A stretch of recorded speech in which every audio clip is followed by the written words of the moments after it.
Are you overwhelmed by motherhood and barely keeping your head above water? Are you confused and frustrated by how all the other moms make it look so easy? You can't figure out how to manage the chaos in your mind, your home, or your family. I get you, mama. Parenting with ADHD is hard. Here is your permission slip to let go of the Pinterest-worthy visions of organization and structure fit for everyone else.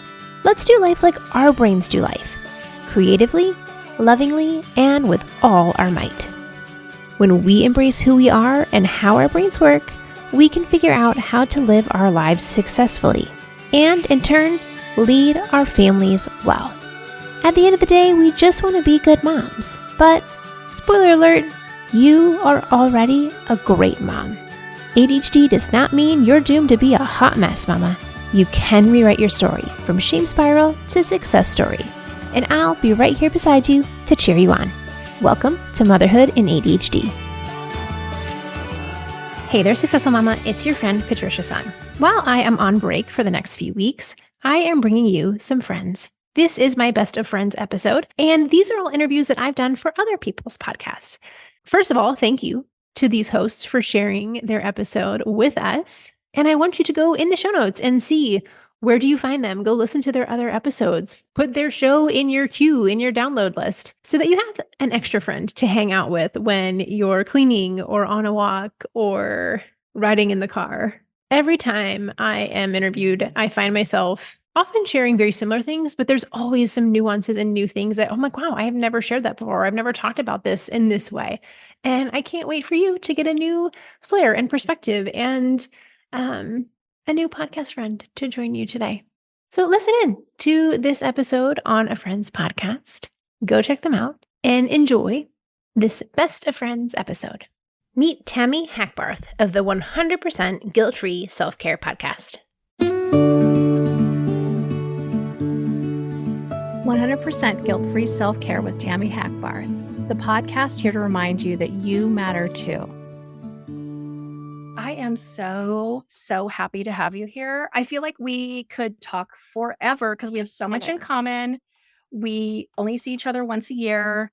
I was recently on your show and we had so much to talk about. So my friend Patricia, please tell my listeners who you are and what you do in the world. I am Patricia Sung, and I am an ADHD coach for moms who have ADHD themselves. So I focus specifically on moms. So yes, I do talk about parenting because by nature, it's part of our jobs. But really where I focus in on is you as a parent, as a mother, as a human. What do you need in order to live well, especially with ADHD in the mix? How do you love your life and still get things done and not feel like a hot mess, train wreck of a human every day? And be able to do all the cool dreams that you wanted to do and feel like you're showing up as a cool mom and getting things done and raising humans to be great people eventually. And I do that through courses, community, coaching. I have in-person retreats. So I do all the things so that you can feel special. That's what I do. I love that because our work holds all of our hands. We are linked arms. We do so much of the same work.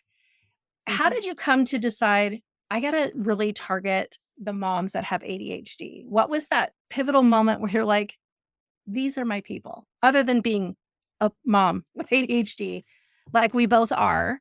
Why did you decide to make this your area of specialty? So it started when I had my first. So my oldest is 9.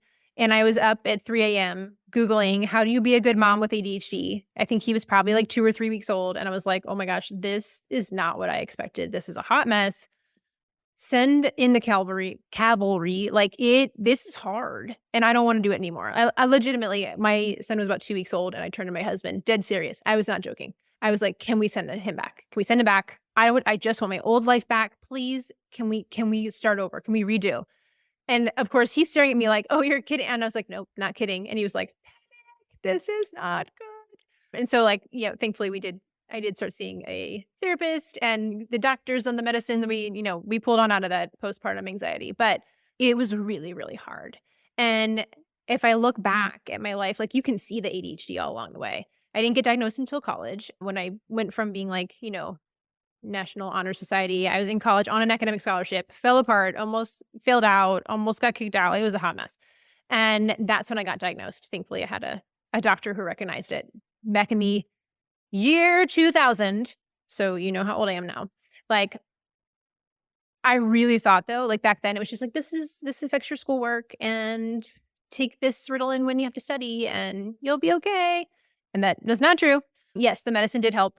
No, it did not only affect schoolwork. And so I figured out how to make things work. I duct taped some things, spitballed it, made it work until even through like when I was teaching, I used to teach middle school. I figured out how to make it all work. I loved the structure of middle school because it told me exactly what to do, where to be, when to do it. Lovely. But I get to motherhood and all of a sudden, all of that structure that I had placed in my life just went out the window because all of a sudden it's on you're on the schedule of this tiny thing that has no sense of time, even worse than me, I suppose.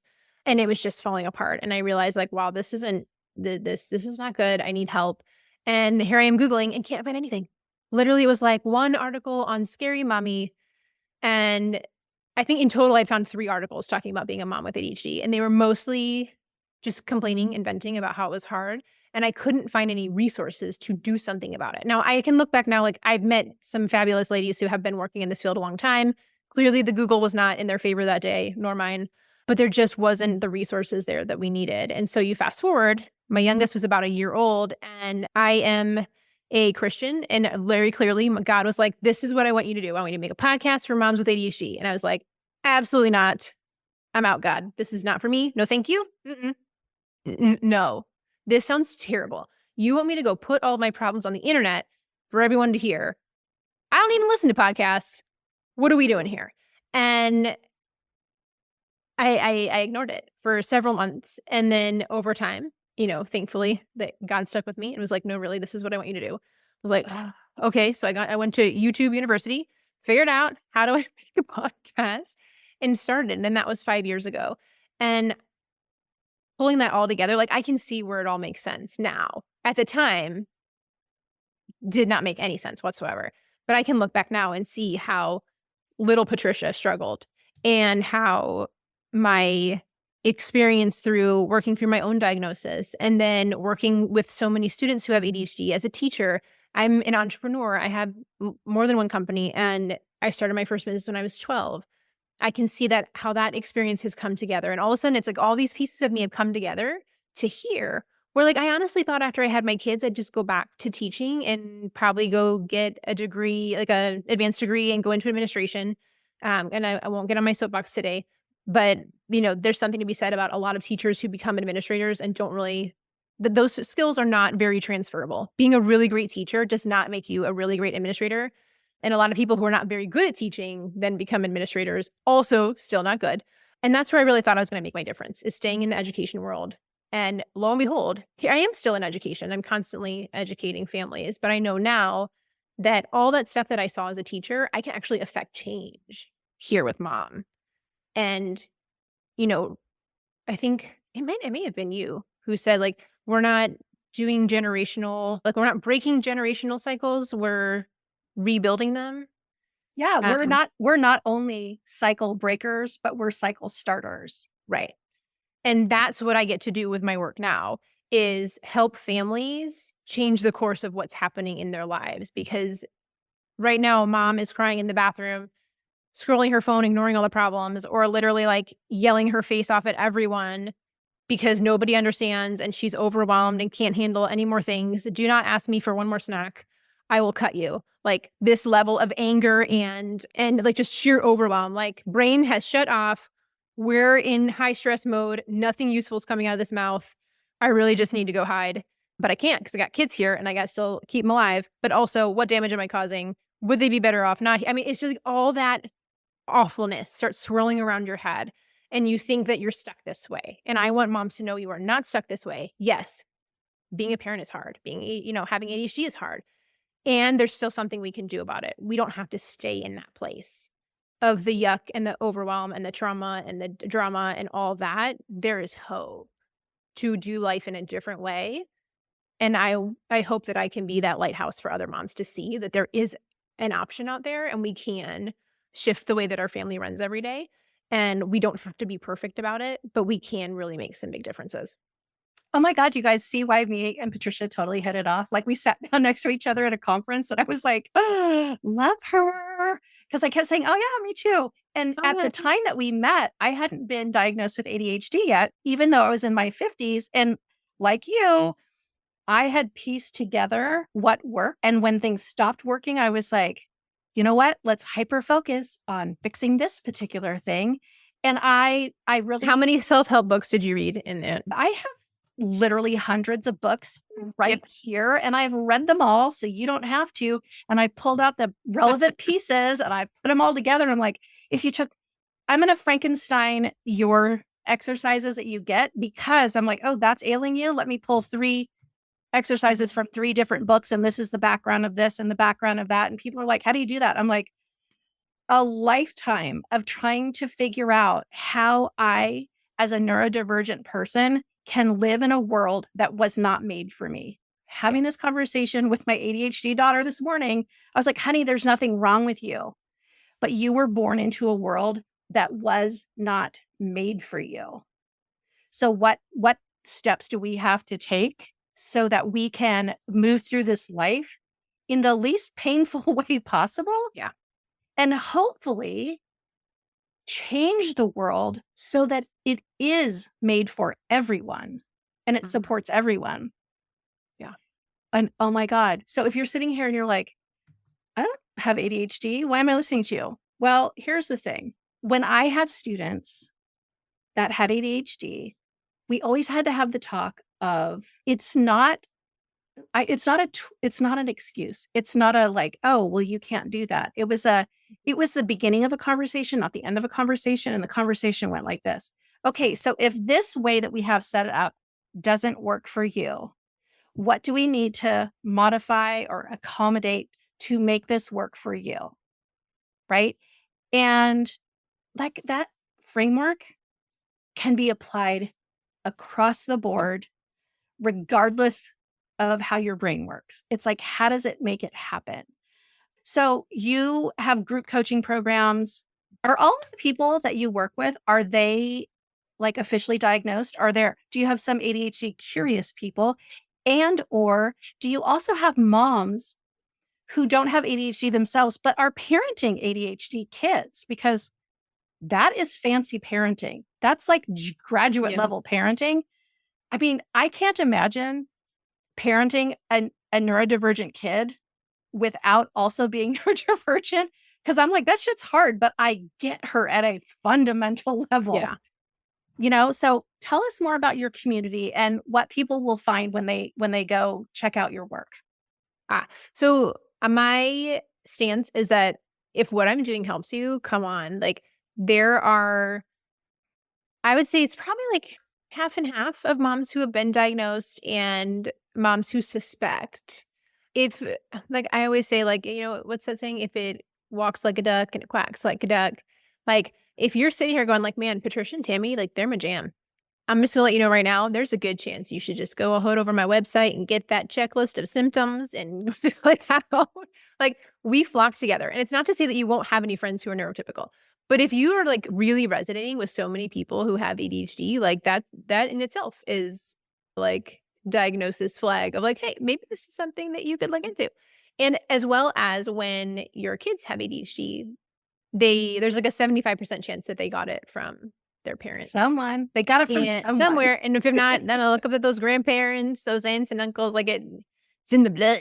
Not really, it's not actually in the blood, but like it is tied to your hereditary-ness, if you will. So yes, it came from somewhere. Yes, I always like find myself being like, oh, I shouldn't have said that. I always say like, well, you can't just get ADHD. Well, technically you could. Like you can have a head injury and then have ADHD. But like the amount of people who have ADHD via head injury is slim. Most of us got it from our family tree somewhere along the way. And yeah, absolutely. And the first time I heard that came out of a doctor's mouth as I'm sitting in an ADHD parenting class, and nary a person in that room was sitting still. And it's like 8:00 at night, and the doctor's like cracking open Coke Classic and guzzling it down. And she's like, guess what? Me too. And we're like, wow, really shocking. Yeah, it is. She's like, I brought up the wiggle seats for all of you.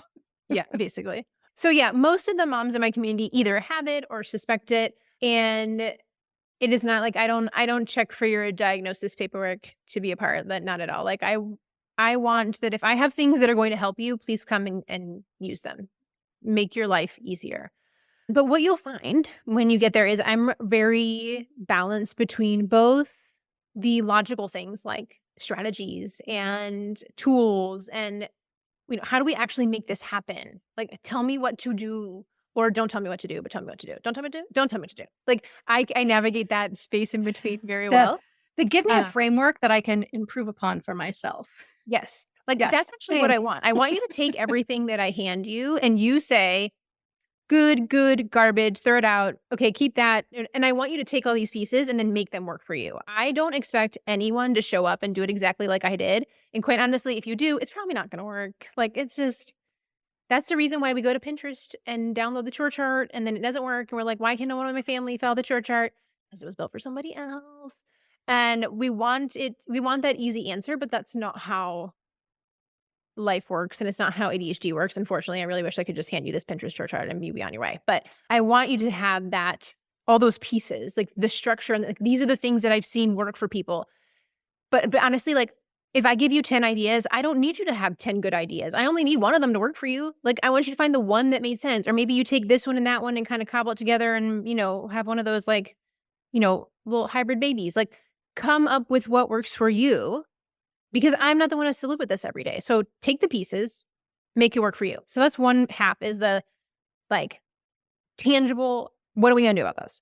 The other half is the intangible things. Like we do a lot of work with emotional regulation and understanding like why is it that I lose my wait, am I allowed to swear on here? Is that okay? Of course you are. Okay. Fuck. I just marked every episode. Okay, I just want to make sure no one's gonna be upset. Oh, I should have had my headphones in. Okay. No. Like if I don't want you to get to the end of the day and you're like, wow, like I literally lose my shit on my kids every day at 7 p.m. What's going on? Like that piece of the emotional regulation and the energy regulation of being able to have the stamina to do all the things that we are required as parents to do. Like it's a lot. And I want you to know that there are also ways that we can rearrange things and do things to make that work. But I want you to understand that piece too, is that when you are, disassociating or spending half the day scrolling your phone or yelling at everybody, especially like when it gets close to your cycle, like when these things are affecting your day to day a lot and frequently, then we want to do something about it. And I think that's a lot of times where people don't get diagnosed with ADHD because they're like, well, everybody gets mad at their kids sometimes. Everybody yells at their kids sometimes. Everybody gets frustrated in homework sometimes. And when your sometimes is actually most of the time or many times a day, then that struggle is on a different level. And it's the same thing with like, oh, well, everybody loses their keys. Everybody, forgets to return the permission slip at school sometimes. It's like, yeah, but you forgot one permission slip all year and I forgot 7 of them. That's a different struggle. So I want moms also to then understand the ADHD and see all the ways that it's affecting you because I describe ADHD like a filter. It's a filter on the picture. It's not changing who you are. Like you having ADHD doesn't mean that you now have different colored eyes. You're still the person who loves art or, loves team sports or board games or singing in the shower. Like those are all things that are still you, but your ADHD puts a filter on it. So it is modifying the way that it looks or the way that it seems to show up, but it's not fundamentally changing who you are. You're still you. But that ADHD sure is going to affect every little snippet, every corner, every nugget of your life because it is not just when I was a kid, they just thought it was, it's a school problem. For more resources, classes, and community, head over to my website, so when Motherhood you have ADHD.com. unmanaged ADHD, especially you come from a family of people who have been undiagnosed and have unmanaged ADHD, there's a lot of unhealthy patterns there. There's a whole lot of traumas and dramas, and we don't have to stay like that. So I want you to understand how does it work? What does it mean when you're stressed out? How does that affect your life? Well, okay, what are we going to do about that? Because a lot of the advice that's out there, like you said, it's like, there's just so much other, like, it didn't work for you. And I think that's a lot of times where moms will get diagnosed, because they're like, but I've tried all the things. I have downloaded all the Pinterest chore charts, and I read all the books, and I did all the things that the school told me to do, and it's still not working, because we're not looking at it with, like, through the lens of ADHD and fitting it to what you need. And that emotional piece is really hard when you're the one yelling at your kids every night, 4 days in a row, and then you feel like an awful mom, but you don't want to tell anyone about it, because what if they take my kids? CPS will come. It's just a whole thing. And, I say it lightly, but it's not. It's really serious. And there are moms struggling everywhere with this shame and guilt that comes with trying to hold it all together, trying to mask, trying to, duct tape and spitball it together so that you can give your kids a good life, and yet you're the one falling apart trying to keep it all together. Like, we don't have to live like that. We don't have to hate what we're doing and feel like we never succeed at anything, and how come I can never get this habit in place, or how come I can do the habit for 2 months and then something changes and it's like I never even had a habit in the first place. Like, when you understand why your brain does things the way it does, then you start to find the solutions that fit you. Because I love looking at the patterns. Being like, okay, well, if you're struggling here, how is that familiar? What else do you see? Can we find any patterns? It's like, even just like the other day, one of my clients was like, well, I really need to, like, my doctor said, like, I really need to start moving more, but she's like not excited about it. Obviously, I mean, most of us aren't when we hear that news. And she's like, I don't know. Like, I can't figure out how to make this work. And like, by the time we worked through the question, we were at like, one of the problems was like, she didn't have socks clean to go on the walk. And like, she kept her shoes by the door, but it was like, well, why can't I just go do the walk? And it's like, we literally got to like making sure she had a clean pair of socks. That was like her thing. She was like, I was like, if you have dirty socks from like the day before, like, and they're sitting there with your shoes, like, is that a deal breaker? She's like, no, I think I could wear the socks twice, but I don't want to wear the dirty socks from like previous things. Like, if they're like designated walk socks, it's okay. But like, if they were yucky socks from before, I don't want to do it. It's like, okay, well, most people, when they think about like, you need this like exercise habit or movement habit, they're not looking at, oh, we need socks. Socks is going to be the domino that solves this problem. Socks are the domino. Socks are the domino. So you have to like, I want to figure out like, what's the pattern and the obstacle here to get to like, we solved the sock problem and now she's walking every day at lunch. Like, what? Girl, neurotypical people are like, what the fuck? But I'm going to tell you what, I joined a gym years ago specifically to do weight training. And I was like, why am I not doing it? Why am I not doing it? Why am I not doing it? Do you know what the answer I finally came up with is? For the first time, it was a gym that their weight room had a wall of mirrors. And I hated how my body looked in a sports bra. And so I was like, was that the first thing that came out of my brain? No, it was like the 100th thing that came out of my brain. Because I was like, well, it's not this. It's like every single aspect of your life becomes a puzzle that has to be either put together or taken apart, depending on where you're coming at the problem. And it's 9 times out of 10, you're like, what's your problem with weight training? You're like, I hate how my boobs look in a sports bra. What does that have to do with weight training? And in that moment, I was like, well, it is keeping me from doing it. So while it may seem like a stupid problem and a stupid solution, when I got different sports bras, then I could do the activity. So I deeply get the sock thing. And people are like, why doesn't she just walk in the other room to get socks? Well, because then she got distracted by the shelf that wasn't organized in that room. And so she went to organize that. And then she left the room to put something away that was on the shelf. And she went into the kitchen to return that item. And then she was like, oh my God, I have to load the dishwasher. Or, oh shit, I left the tap on. And then you guys, it is a very give a mouse a cookie, right? Give a mouse a cookie. Oh, and that mouse smoked a bunch of weed and is like laying around. And you're like, what fucking flavor cookie do you want? And where do I get these? Do I have to go to the bakery? Am I making them myself? That's what's happening inside my ADHD brain. And I didn't realize it until I started taking medication. I was like, holy shit, I can now walk from A to B to C to D in the point of my medication, that part of the day, sequentially. because I used to go from A to W backwards around the corner to F and then get lost. And then I was tired. What letter was I on? What letter was I on? I think was it B? Maybe it was C. Oh, well, I don't know. Maybe I just started at the beginning. I could figure it out. Right. And why am I so terrible that I can't just do this thing that's so easy for everyone else?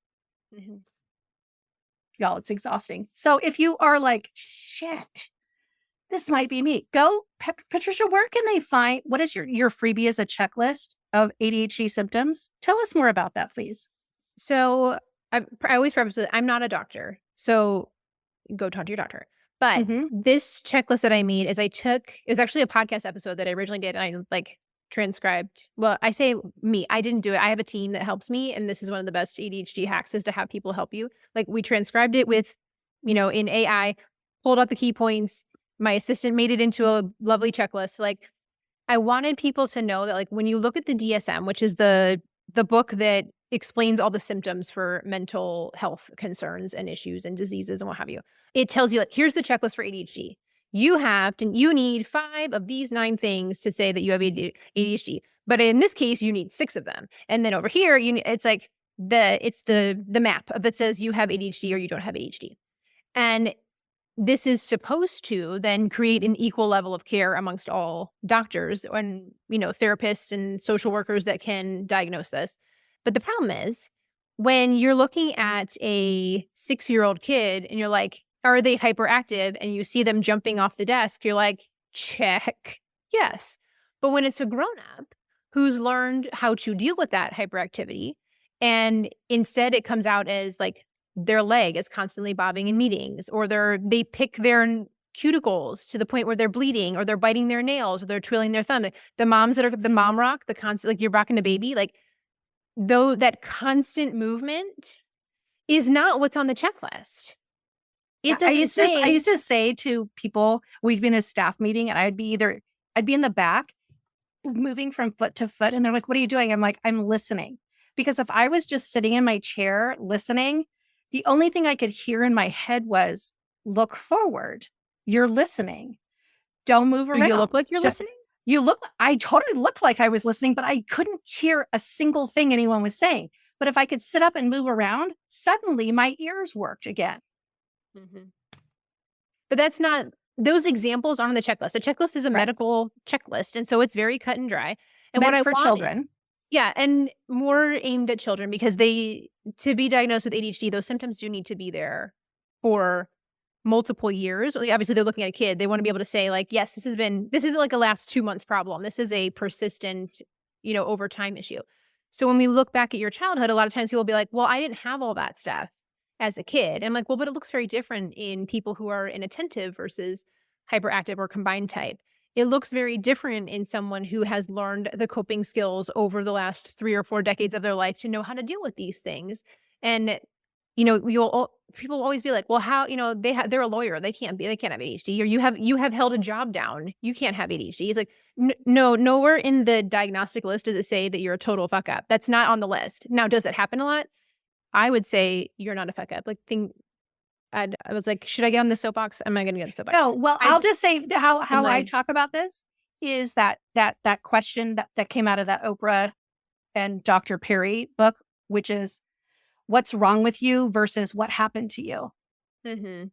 Right? It's there's nothing wrong with me. What happened to me is that I grew up in a world that wasn't meant for me. And I was shamed into a behavior that made me shut down part of who I was and paralyzed me in shame. That's what I did. Yes. And being paralyzed in shame is not something that makes you act out. For some. And other people are that turns them in the big rebel, right? And what happens when you're a big rebel? Everybody lowers their expectations of you. And so if you happen to pick up a self-soothing substance abuse issue along the way, well, that's just expected because you've always been a fuck up. Mm-hmm. Yeah. Yeah. So anyway, Patricia, where can people find this checklist? Because I think it's really important, because here's the thing. It was six years after after I'd gone through the diagnosis with my child, who presented in a very classic way, straight out of the chute, I was like, hello, we have a person who is a life enthusiast that I've seen before as an early childhood educator. We know we got fancy brains over here. But it wasn't until 6 years after her diagnosis, which coincided with the pandemic, a huge loss, like my best friend died during the pandemic, just the pandemic and perimenopause and menopause. Y'all, that was the straw that broke the camel's back, where I was like, okay, apparently my skills are regressing. And what is happening? Right. And then I started going, wait a second. Because my daughter would talk to me and I'd go, oh, me too.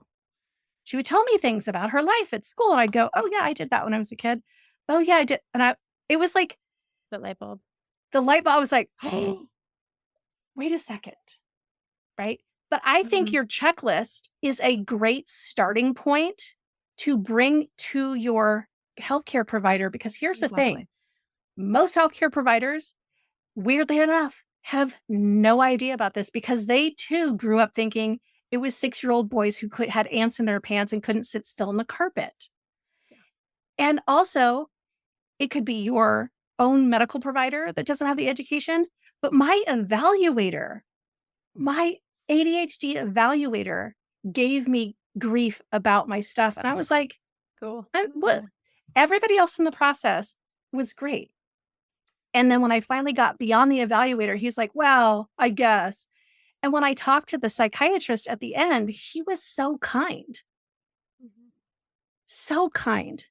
And he said, wow, you've really learned a lot of coping skills over the course of your life. He's like, I see that you wrote a book about self-care. Because I have a big blow up in my office. I was like, I did. He's like, I can't wait to see what happens when you get medication, because you've been working so hard your whole life. I was like, sir, same. Yeah. Mm-hmm.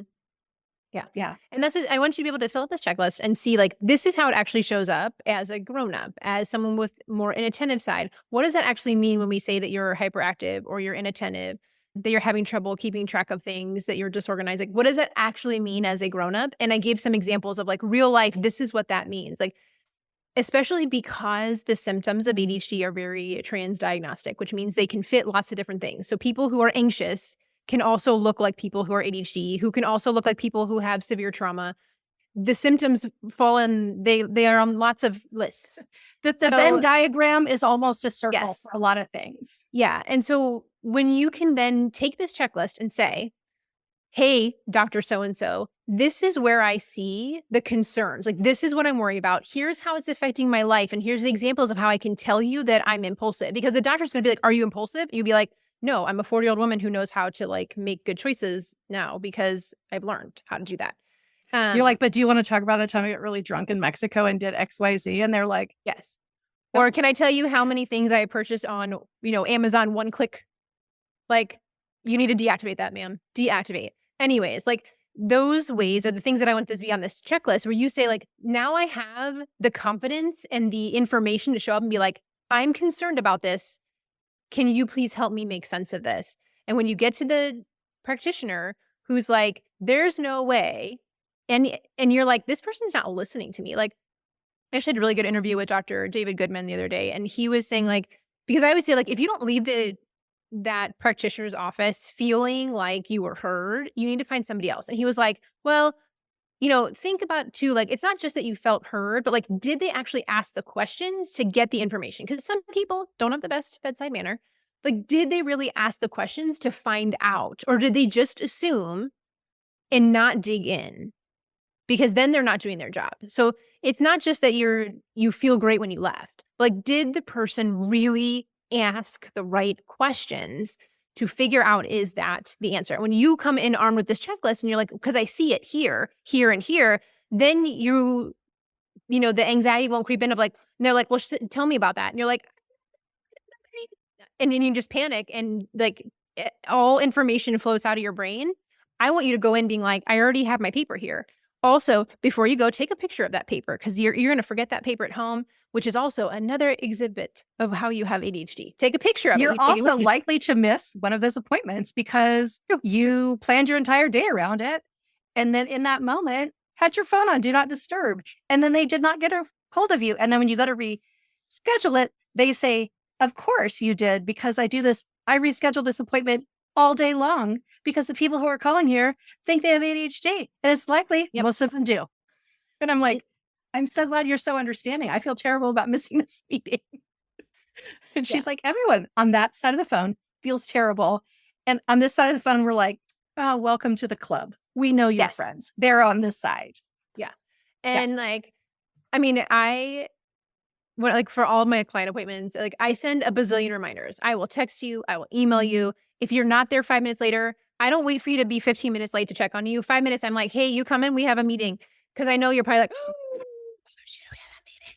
Like, I get it. And so like, just show up in 10, like you show up 10 minutes afterwards and we're going to make this happen. That's okay. But I want you to show up knowing that like, it's okay. Trust me, a lot of the people are showing up behind or forgot. And like, can you just not show up ever? And I'm like, well, no, there's still consequences. But I'm going to do my best to make it work for you to actually get here and show up. Because if you come join my community and then you never actually went to any of the meetings, that nobody benefits here. I don't want to be a gym membership where you showed up and like paid the dues and then felt horrible about yourself and didn't ever go again. Like, I want you to be here. So sign up for the text message. Here's the email. Like, get a buddy in the community and like text each other if you need to. Like, what's going to work for you? Because I want you to know, like, I want you to feel at home here and that it's okay to say, oh my gosh, I've forgotten to come to the meeting 3 times in a row. Does anybody have any ideas? And there's the person who's like, well, I set an alarm on Alexa and she does this crazy dance song so that I know it's not just like another timer. And instead it's playing Gasolino dance music. And so then I know that's the meeting and I show up and I can dance my way to my computer. I know that when this song shows up and like, you can't see me because it's a podcast, like we're going to shimmy our way over to the computer and turn on Zoom. And so it's like these kind of things where like, I'm sure you've set 400 alarms and you know what, you probably snooze them all and then ignore them all. So what's the actual solution going to be? Oh, look, these people in this community, they know because they've been there, done that, and already have 16 alarms set on their phone that they ignored. So go get the checklist. At the end of the story, you go to my website, motherhoodandadhd.com, go download the checklist. And I have a full, I call it the toolkit of like, it's all the resources that I've made over the years because I have ADHD and I've made a lot of free things on there. So you go sign up for it. And in there is everything from like this symptoms checklist to like ways to calm down when you're losing your crap on your kids to like, hey, how do you actually like, make a packing list when you have ADHD? Like there's just a bazillion resources in there. But I want I'm going to head over there and download all of them. And I'm laughing because I recently did a poll in my community and everyone is either neurodivergent themselves, married to somebody neurodivergent, is parenting somebody neurodivergent. These are ors or ands, and teaches people who are neurodivergent. I was like, we're in the club all together, friends. Mm-hmm. And maybe that's it. And so when and another thing about this idea of you're like, oh, well, I'm not neurodivergent. I don't have ADHD. I don't have this. I don't have that. If we were to say the thing that helps neurodivergent folks, so when I was in a classroom, I tailored my teaching to the neurodivergent folks and everyone in the community benefited. Yep. It's called good teaching. I'm going to make shit that seems so obvious to neurotypicals actually be totally visible so that my divergent people might see it. They're like, what? Oh, that's what you guys have been talking about this whole time? So, girl, we are on the same path. And I'm very happy to be there with you. Tell me, so you're coaching, you're podcasting, you're a community leader, you're running retreats. You've got 3 kids, right? 2 kids. How does your own self-care affect your ability to show up in all these different ways? Oh, I mean, it shows up in everything. And this has been, I think, one of my hardest lessons to learn. I'm a recovering perfectionist. I thought that I could just burn the candle at both ends. Like that was my solution before I was diagnosed. And even at the beginning of being diagnosed, like, well, if I just work harder and I, instead of double check things, I triple check them or quadruple check them. And then I redo it and then I adjust it and then I tweak it. Like the perfectionism was real. And I totally just lost my train of thought. How does self-care affect your work? And like, I'm like, don't edit that out because I want people to know, like, when you have ADHD and it's hard to have coherent thoughts sometimes, like, it's okay for us to show up like that and be like, I don't remember what I was saying. Oh, right. Cool. That's what we're doing. Let's go. Yeah, totally. We don't have to show up as perfect in order to do things well. And that was my coping mechanism of choice for a long time. And now I've realized after much strife and therapy is that when I take care of myself, everything else is better. Hands down.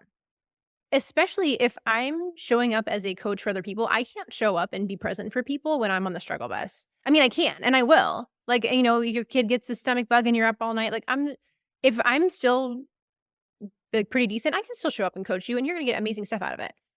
But if that's my habit, if that is my pattern, that is my everyday, I'm not really doing my best job. So there is a lot of conviction in what I do is that like the reason I developed this, like there's a free video in the toolkit about like 10 ways to calm down when you're losing your ish on your kids. And I call her Medusa Mom. Medusa Mom shows up at bedtime with like all the snakes hissing. You know, Medusa would, if you like looked at her, she would turn you to stone. It's like anyone who looks at mom is like turns to stone. So they're like, run for your life. But when you have little kids, they don't know that and they just take it. And then you're like, I'm scarring them for life. Money to the therapy jar stat. Like I made that because I needed that. It was for me. I needed to understand how do I figure out how to take care of myself, especially with, you know, I am running 2 businesses. I am active in my community, in my church. I am on a health journey myself. I've been recovering from mold toxicity for the last 4 years. And all the ways that I am giving and needing to be taken care of, like when I don't take care of myself, it shows. So I have to practice what I preach because when it's coming to a head, I know. And like, it is clear on those days, like my husband's out of town for 4 weeks in a row. And like, I'm just trying to get everybody together to have it. I just want a nice dinner where nobody fights. Like when you start saying those things, when I'm not taking care of myself, like it all goes in the toilet. So I know that this is the key piece for me to keep my sanity is to take care of myself. And like it was highlighted to me yesterday where I meet with a group of, there's 3 other ladies. So there's 4 of us that meet once a month and we're all like small group leaders in our church. So it's like a group to support the leaders. And one of the girls told me like yesterday, my husband was out of town. He's out of town. My kid was homesick from school. we're recording this ahead of time. So like I'm about to release tickets for my retreat. So we're still like, testing all the bugs and making sure all the things work correctly. It's Maycember, y'all. We're recording this in Maycember. It's bonkers. And now I'm supposed to have people over to my house and there's swim practice and we got to go because we have to pick up the swimsuit. It's the day to buy your swimsuit. And it was like, how the heck am I going to get all this done? Now I have a sick kid on top of it. I was already like, whoa, this is a lot. Now I got sick kid and my husband's out of town. So my instinct was like, where do I start to cut things? But what I didn't cut was meeting up with these friends because I knew that this was going to give me life to make it through the next 48 hours where I'm still juggling all the things in the middle of May and I don't have my partner here to support. So I'm not cutting that because I know that spending time with women who I really align with in my values is going to give me the energy to make it through. I love those like deep conversations where it's like, tell me about your deep-seated trauma. Let's discuss. I'm in. Like if you are like sending me to a networking party, that I'm like, ooh, I'm really going to have to like rally my energy here to show up and network and like do the small talk. But if you want to discuss like your dad problems, I'm in. Let's discuss, dig in. So I'm like, I need this group. And one of the other moms said to me at the end, she was like, I don't know. Like, she was like, I don't understand how like you were like, no, y'all, I'm going to make this work. And you were like, I'm not cutting this out. This is not the thing I'm jettisoning today. Because she's like, for me, as soon as things get hard, I cut, talking to my friends or like the things that take care of me. That's the first thing to go.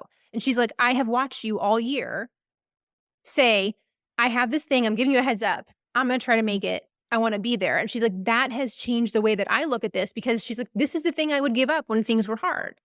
And it was really like, it meant a lot, because she's also a mom of a child who has a lot of medical issues, like way beyond like, like lots of hospital stays and surgeries and all that. And she's like, my gut is just get rid of the friend time. So this isn't a mom who's like a stranger to struggle. She's in it. And she was like, that gives me so much life to see you putting that first. And I was like, oh, wow. Like, I never thought, if I was really just thinking, they were like, oh my gosh, Patricia's such a hot mess. Why can't she ever show up to these things without drama? And instead she was like, no, this has shown me like, this matters. Like, figure it out, because this time of connection matters. And it's this taking care of you matters.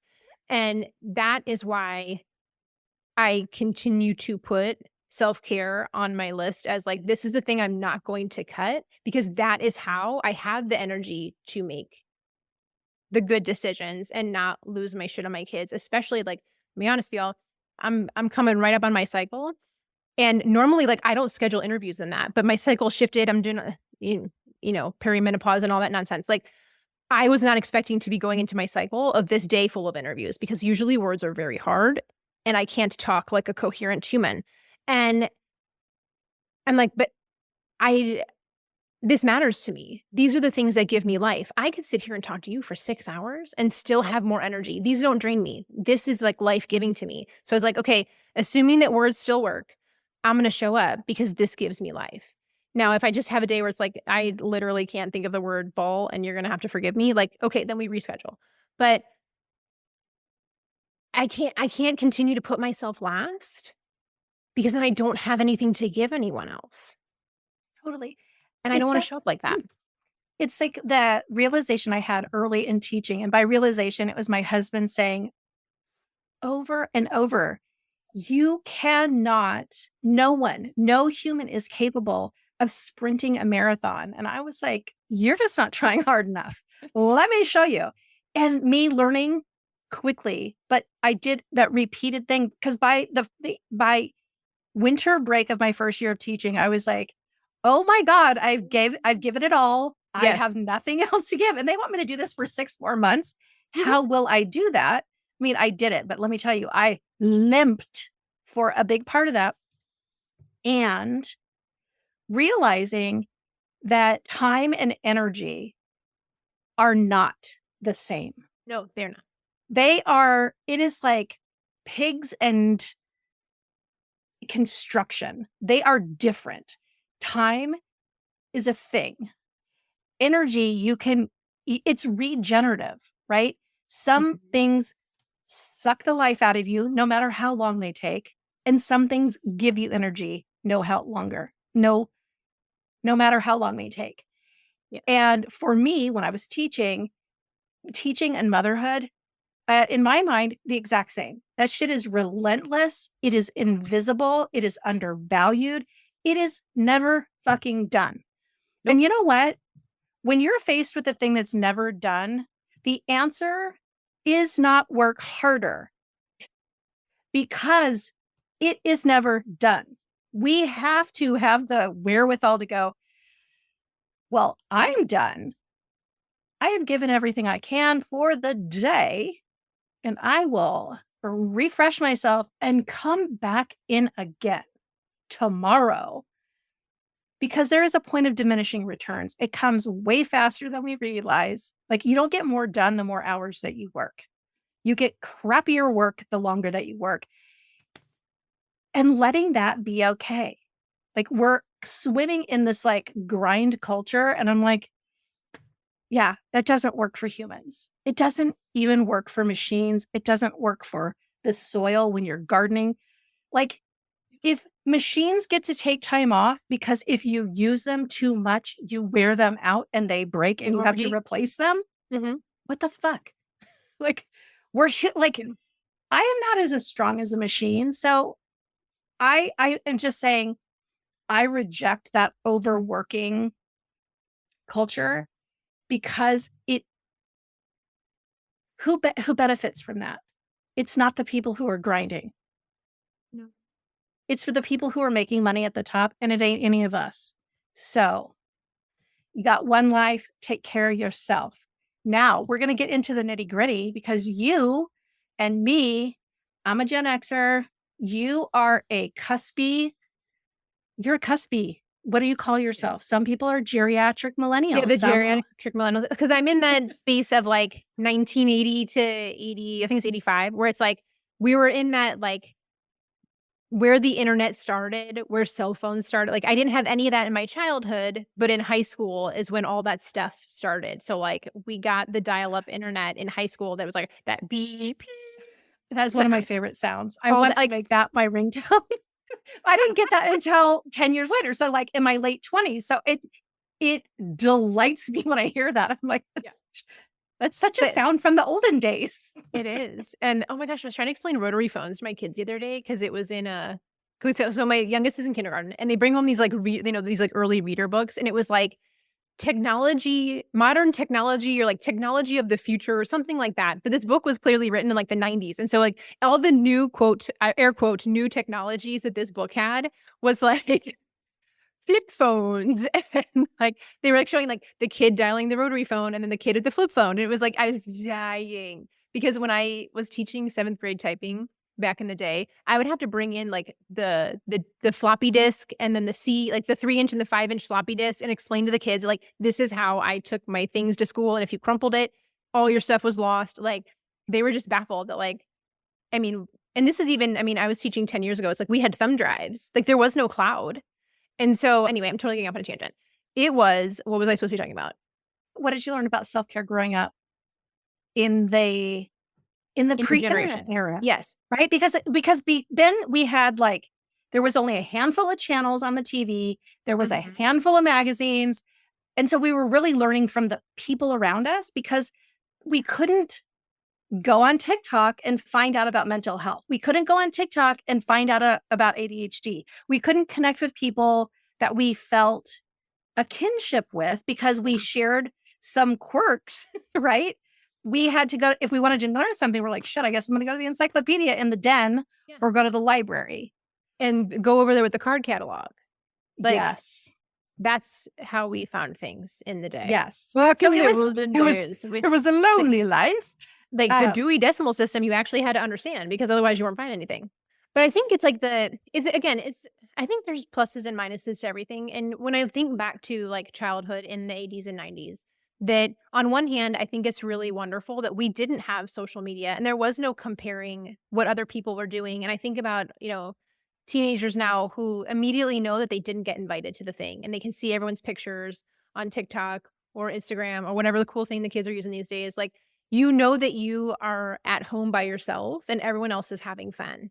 And when I was in high school, you didn't find out that you missed any fun until Monday. And then you knew that the cops showed up. So you're like, "Ooh, I missed that one." And it was okay. But you didn't know that you were missing out in the moment. So I think that part was really wonderful about our childhood.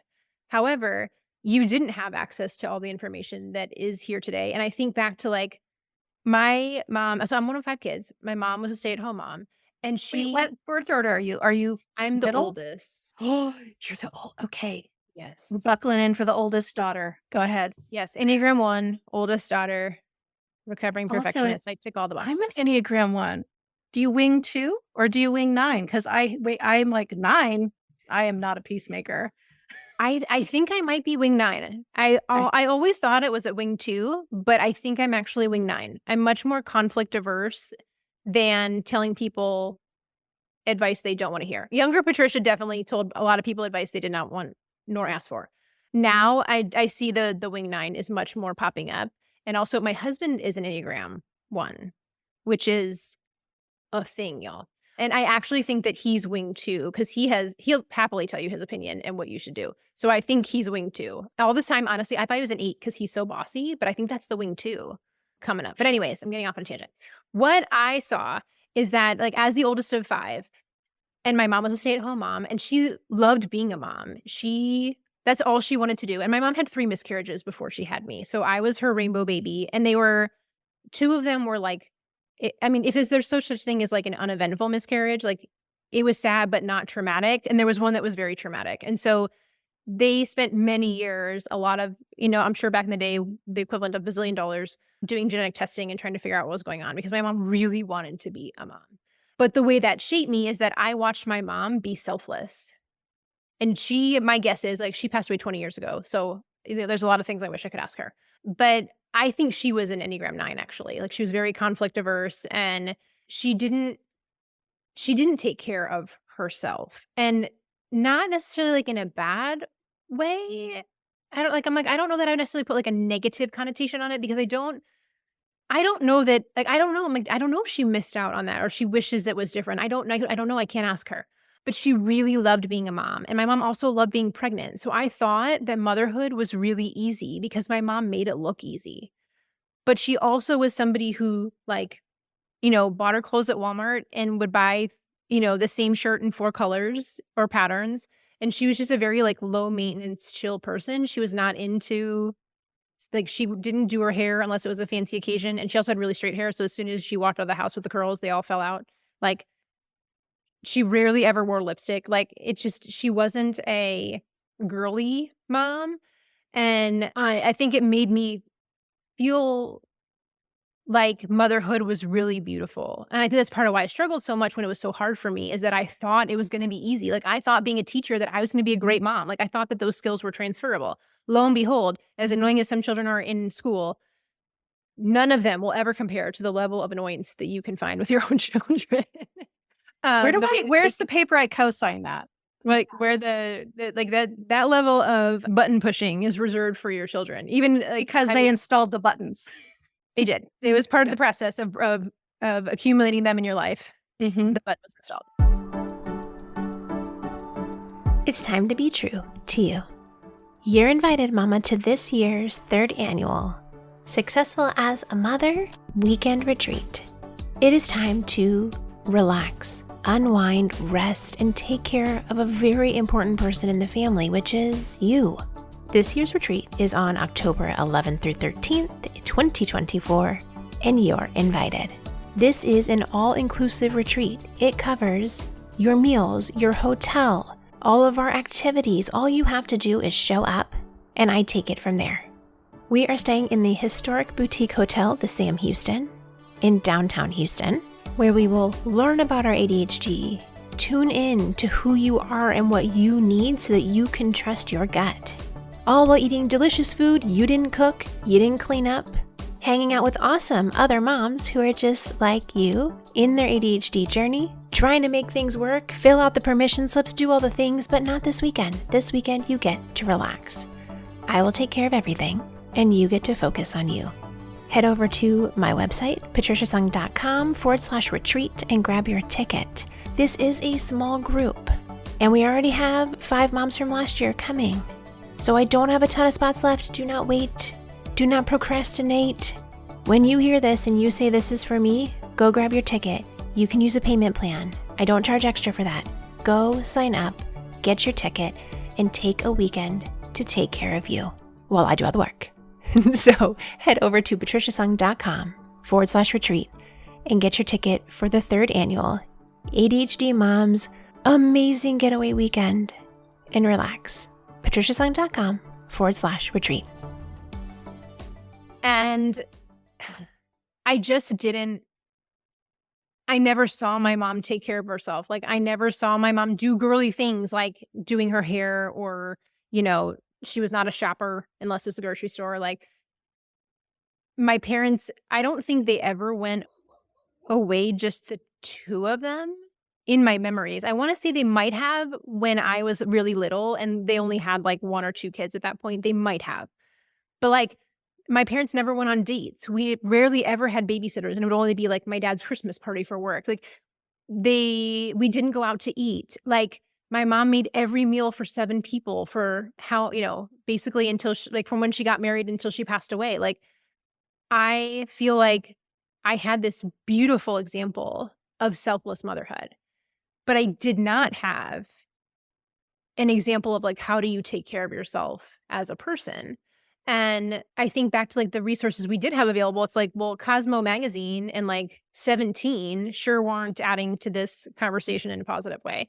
I just didn't see that. And so I think that's a lot of, people who are in, you're in my generation here and they're, in their 40s and 50s of like this, when we think about like, the self-care of our parents' generation, I don't know that it really was self-care. I think there was some times where they were doing things for themselves, but I don't know that I would necessarily categorize it as the most restorative or the most restful. Like they were doing things for themselves, but I feel like I'm like, and I don't want to sound too judgy, but it's like, it feels like it was bordered more on like the selfishness of like, well, but I want to go do this thing.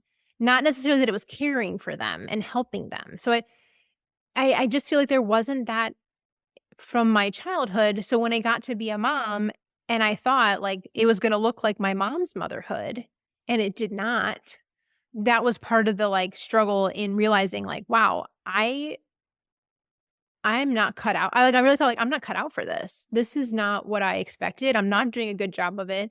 And I had to not only figure out actually how to take care of myself, but then also deal with the guilt and the shame that came with like, why isn't my motherhood this like glorious euphoria that I thought it was going to be? What's wrong with me that I don't think this is easy and fun that, I'm like, humans have been feeding their babies like this for hundreds, millions, thousands, I don't know how many years.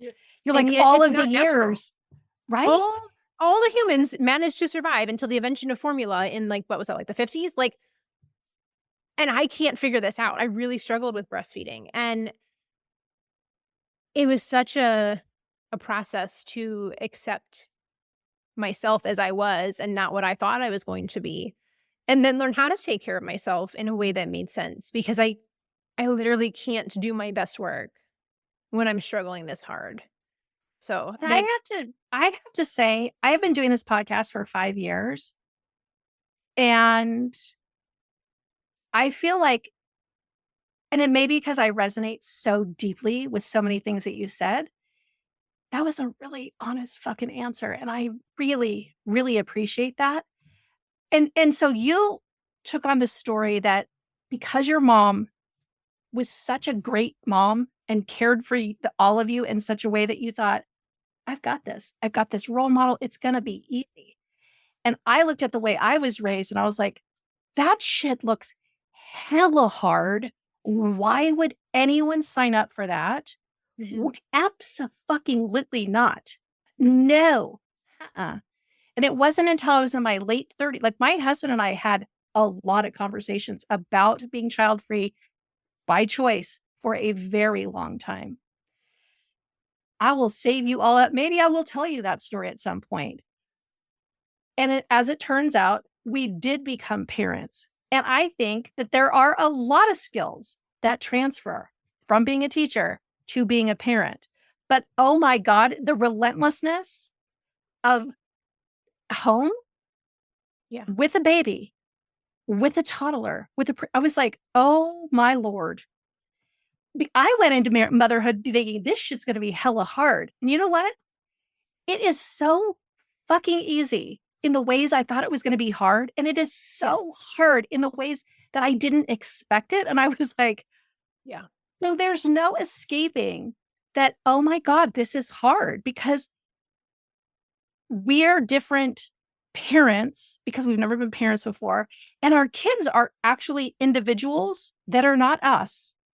Yeah. And if you have more than one, you're like, oh my God, now I have to parent responsibly to the multiple people. What? Yeah. I can't just be like a parent. I got to be a parent this way for that one and that way for this one. Holy shit. And then we also, as moms, often will then try to manage the relationship between our partner and each individual child, and then all the children between each other. And all of a sudden you went from just trying to figure out how to be a good partner to managing like exponentially more people. The more people that come in, the exponential number of relationships that come in. And no, there's not your responsibility. There's a fair play card for that. Yeah. There's a lot that we take on that isn't actually our responsibility and we don't need to manage. But also, like, as the mom, yes, you still have to teach your kids how to all interact in a way that makes sense for everybody. But it is, yeah, I like the way you put it. It's like a lot of the things that I thought were going to be easy were really hard. And I do draw a lot from my teaching experience. There's so much that I get out of like really understanding, I taught middle school, like understanding how kids between like 10 and 13 function. Like I have a lot of wisdom there to offer. And it is very different when I get to spend 45 minutes with you and send you on your way. And then this kid is still here 18 years later. It's a whole nother ballgame. A whole nother ballgame. Also, the kids at school, they do not see us in our pajamas or before we've had our medication or in the middle of the goddamn night when they get up for no reason. And then wake you up by sitting by the edge of your bed like and out of stare a horror at you. movie. Yeah. Those are great. I do that to my mom. So I will say I've been paid back in spades for that. The other thing I wanted to comment on, and I wish I would have commented on this in every other interview I've ever done, and that is we cannot separate our self-care and what we grew up with without also looking at the historical context of what was happening. Because like my mom was a stay-at-home mom, and I walked myself to kindergarten. Let's put it that way. I grew up in the Bay Area in the 70s. And you know what? It was a double income situation then. And so, you know, it's like our moms had way less choices than we did. Yeah. I mean, it's all so contextual. And also, just like our kids are learning what it means to be grown-ups from watching what we're doing, we were learning how to be grown-ups from them. And that's why I asked that question, because it's like, well, if I learned one thing from my parents and the media there and my community, then leads me to the next question, which is, so we kind of didn't learn about self-care growing up. How do we successfully then become grown-ups who prioritize self-care and not just the kind that you can buy at Target? Yeah. Right? So how have you added self-care practices? And I'm going to be frank. The reason I'm good at therapy, also good at therapy. The reason I'm good at self-care is because every single therapist I have had from age 10 on through the course of my life has been like, this is how you take care of yourself. If you do these activities, you will feel better. This will improve your mental health. And I was like, you know what? I guess I'm going to try what the medical professionals are telling me versus than what I learned. So what about you? What was the shift? How did you become somebody that now prioritizes deeply restorative self-care for yourself as a grown-up?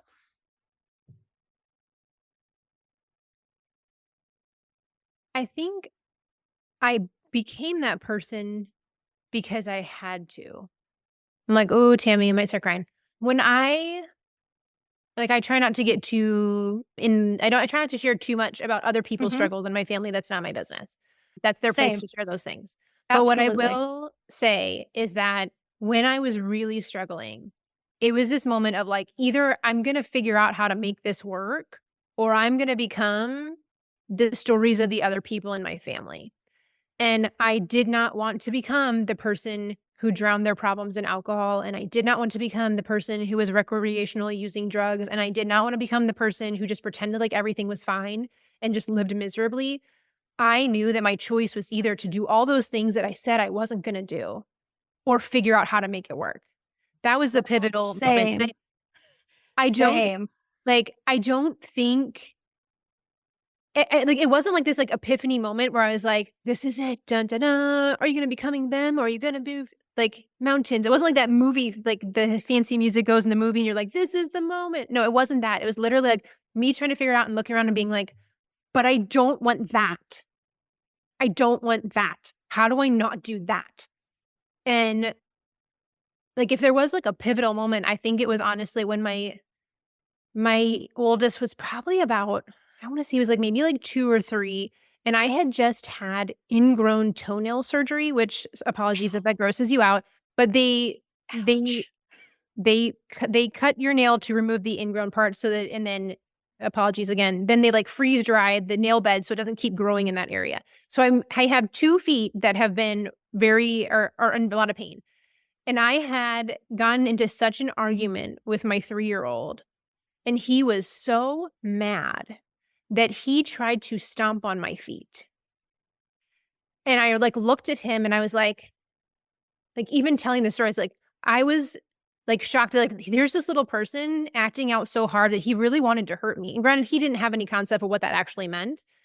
But I was like, but I contributed to this, and I allowed this situation to escalate to the point where he got to that point, and all of a sudden it was this like out of body experience. And I know now, like for me in parenting, when things start to really go to shit, I have this kind of like out of body experience where I'm watching this situation and realizing like, oh shit, Patricia, you've got to do something different because this isn't it.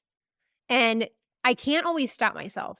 Sometimes it still gets worse before it gets better. But as soon as I have, like now that I'm aware of this, when I have that out of body, like seeing the situation from the outside and being like, ooh, this ain't it. We like throw up the red flags, send out the red alerts, like something has to be different. And like I will say, with all the changes that I've made, I think I've had one situation like that probably in the last year. Whereas I think back to the beginning few years of my parenting journey, it was constant.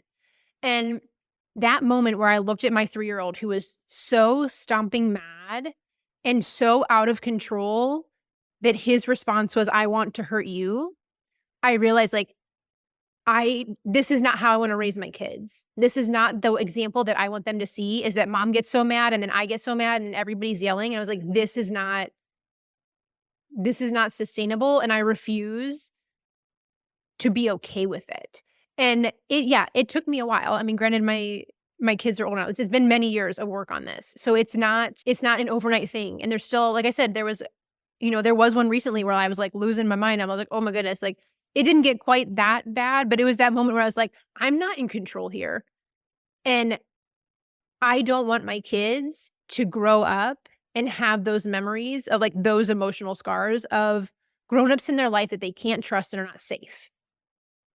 So what do I need to do to not be that? That's where like, that's why I do it. So when I think about like how do I do this though, is that I do a lot of work with neuroplasticity and rewiring our brains. So like when you're in that moment and you all of a sudden realize like, oh crap, this shit's hitting the fan. Like I got to do something different here.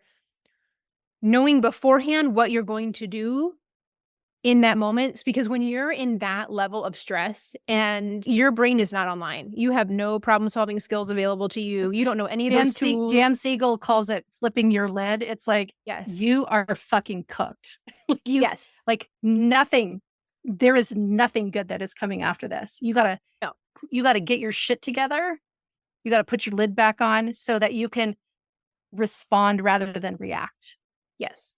And so like I do a lot with my coaching to understand like where you are on that stress ladder. And like my therapist was like, hey, nothing good happens after 5. Like on a scale from 1 to 10, if you're past 5, nothing good's happening. And a lot of times we don't know, especially for those of us with ADHD, we don't recognize the signs that we've gotten to 5 or 6 or 7. It's not until we've totally lost our shit at 9 or 10 that we realize, oh, I'm not in a good place. So it's learning. So like, I guess back up. It's knowing what are you going to do in those times, because when you're at 9 or 10, you cannot employ all the brilliant things that you have read or learned or whatever. They're gone and you're in like primal survival mode. The tiger's attacking. You're not going to be like, what did I read in that book last week? No, like this shit's going down. In that moment, for those of you that are like, wait a second, you're like, in that moment, you are fighting, you are fleeing, you are fawning, or you are freezing. Those are your choices. Right? Those are your choices. Ponder all my toolbox options here. Yeah. So when you're in that place and you know what your patterns, you will learn what your patterns are if you don't already know them. Like it's pretty quick for you to know like, well, when things get bad, here's what I do. Okay, well, what are we going to do instead? What's the one thing? We're not trying to, it's not a 10-step process here. What's the one thing that's going to get us calmer so that we can start to move out of that fight, flight, flee, freeze, fawn, whichever one I missed, so that you can start to repair the things. And being able to apologize is a big piece of that. But knowing like what did it feel like when you were at 8 or at 7 or at 5 or even at 4 or 3, so that you can start to recognize that you're on the way to 9 and do something about it when you actually have the capacity to do that. Because So in other words, I pay attention to the signals in my actual physical body. Mhm. Is that one of your processes of like, you're like, oh, suddenly I'm really flushed. Yes. Suddenly I'm squeezing my hands. Suddenly Yeah. so are you noticing the physical signals? Yeah, and everybody's different. So a lot of people are very physically based and they'll notice like my cheeks are starting to get hot, or I feel it feels like my chest is getting tight.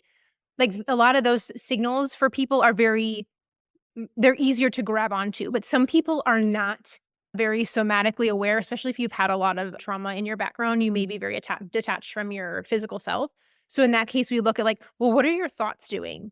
Do you hear, like, are there certain phrases you hear yourself saying? It could be you saying it to yourself, or it could be other people saying like those triggering sayings. Is it your internal narrator is now like, Patricia, you're such a fuck up. Like, how could you, you're like ruining your children forever. Like, is that what you're hearing? Are you hearing those intrusive thoughts? Is that what's showing up? Is it like just your thoughts are moving so fast that you can't seem to grab onto any of them? Like, there's a lot of ways that your stress levels show up. And for you, there's going to be some common factors. And to be honest, you don't need to understand all of them. You just need one or two to be like, these are my red flags that something's going wrong.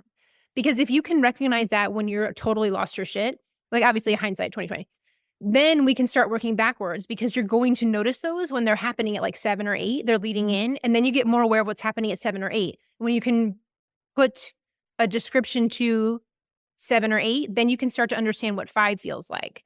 And I do a ton of analogies, especially a lot of people with ADHD are very analogy driven. It's like, you know, when you're feeling like that, like, what do you picture? Do you feel like you are a trapped monkey, like ready to just like bust out of the cage? Do you feel like the weight of the world is a cement block and sitting on your chest? Like, can you put a picture to that so that you know this is what it feels like when I'm starting to lose my shit? Because the earlier you can recognize it, the earlier you can start to do something about it. But then it also comes in the morning of like, in the first half of the day, what are those things that are really draining your energy or making you stressed out that you go from 1 to 5, excuse me, like very quickly? Because on the days where you have to deal with your ornery mother-in-law, there's going to be days where you probably need more care than if you were hanging out with friends at brunch. So what can we do to make sure that you still have capacity after you deal with that? Or like maybe you're like doing taxes and you're like, I hate taxes. It's really draining for me. Because like you said, like time and energy are two different things. And when we think about like the difference between like Kairos time and Chronos time, of like Chronos is chronological. So like, it's been 5 minutes, it's been 10 minutes, it's been 15 minutes. Whereas like the idea of Kairos time is like when you're having a really awesome conversation with a friend and all of a sudden you're like, oh my God, it's been 2 hours. How it's just gone by in a flash. Or you're like, how is it that I've only been standing here in front of this crowd for 30 seconds? I feel like I'm going to die of a like stage fright. Like that feeling of the time is very real. And that can be used to then restore your energy. So if you know that like sitting down and coloring with your kids before you do homework is going to lower everybody's anxiety, cool. Now we have capacity to actually do homework, as opposed to yelling at everybody that they need to start their homework and nobody's doing anything. And then you're just, the whole rest of the night, you're yelling, yelling, yelling. Taking that 15 minutes to have everybody color means that the homework actually got done. Do you feel like you have 15 minutes to color? Absolutely not. But if you don't do the 15 minutes of coloring, Do you have 3 hours to fight? right? Do you have 3 hours to fight with your we call that 12-year-old? call that paying the piper. We're Mhm. like, we're gonna pay with board games or coloring or TV or a walk or a snack or all of them. And then we're gonna get what we Right. want. We buy cooperation with cooperation. Yes. And a lot of times, like, we feel like we're not being good parents if we don't make sure they do their homework right away. And it's like, no, you know your kid best. You know that if you spend 15 minutes coloring or 15 minutes running around the park, down the street, like whatever it is that your kid needs, and that way everybody's able to get through the evening without, fist fight. Hey, let's make that happen. But it goes for you too as a parent of what are those things that you can do that are going to bring you energy? Just like, I'm like, did I really need to stay up until 10 p.m. chatting with my friends last night? Responsible Patricia's like, no, you should have gone to bed. But I left that conversation just lit up. And I was like, okay, I mean, it takes me a little while to wind down. I was like, okay, run around the kitchen and clean up the disaster from dinner. But then I feel so energized today that was worth it. And so like, we can't just look at like the minutes it cost us. What's the energy that you have to expend or that you gain from that? That's just as much of an important transaction as the 15 minutes that it cost. So I wish we could get rid of clocks and just have energy meters, because I feel like people, they conflate, they say like there's like, well, if that takes 15 minutes and I'm losing 15 minutes, I'm like, that's actually not how this works. You're taking this 15 minutes so that you get 3 hours of not fighting with your kid back. Mm-hmm. I take a 30-minute walk so that I have energy for 3 hours in the afternoon. That's why I'm like, when people fight me on, well, I don't have time, I'm like, the reason you don't have time is because you don't have energy. What you're looking for is you're looking for energy to do your life well. Fuck the clock. Yeah. And I think I think collectively as a human, we don't quite understand this concept yet, but imagine if everybody was doing the things that really lit them up and that you could do super fast. Like I think about like when I first started my podcast 5 years ago, I was doing all the editing myself. So through episode 17, I did it all myself. And I realized that the perfectionist in me was taking like 4 hours to edit a 15-minute episode. So I went on freelancer.com, found my editor. He's awesome. He still works with me now. So we've been together 5 years. And he can take a 15-minute episode and edit it in like 30 minutes, maybe 45. So what was taking me 4 hours to trudge through, because I mean, I have a basic understanding of it, but I'm not an expert. I don't have any of the fancy programs that like automatically take out the pauses when they're really long. Like I don't have any of that. So I'm manually doing 4 hours of hard work and it's taking me a lot of brain power. Plus I'd be like, ooh, I didn't like how this sounded. I should re-record that. Let me insert. And here it's taking literally 4 hours to do a 15-minute episode. And I send it to Roman and Roman sends it back to me and charges me for half an hour or 45 minutes of time. And I'm like, how many things could I have accomplished if I have 4 hours back, I can do a lot of things to make however much money that is. Let's say it's $20. You know how much stuff I could do to make $20 if I had 4 hours? And I didn't have any of the stress of figuring it out. Why on earth am I spending 4 hours to do this thing I hate when I can pay somebody else $20? I get 4 hours of my life back and I can make money doing the thing that I actually like doing. Like, yeah. What is this nonsense? Why? And you know what's funny? You know what's funny is it took me a few years to hire somebody, because not for the podcast. I've been podcasting for 5 years. Katie, chief of staff, amazing human, my work BFF, has done every single one of these episodes, because I just didn't start a podcast for literally 7 years because I was like, there is zero chance that I want to learn the back end of having to do that. I was like, no. So I guess I can't do a podcast. And then they were like, why don't you just hire an editor? And I was like, again, what seems obvious to other people, I would have never gotten there. And once I did that, I was like, oh my God. And that was exactly it. We're playing to our strengths. I do the talking part. She does the editing part. It makes perfect sense. But again, it's energy. It's not just time. And again, this framework of time versus energy can be applied to your entire life. Yeah. Like, I mean, right now, as I speak, I'm hiding in the back of the house because our cleaning lady is here. And a lot of people with ADHD, I'm like, this is a really good accommodation for you, is to hire somebody else to clean, because like she can clean my whole house in like 5 hours and it's done.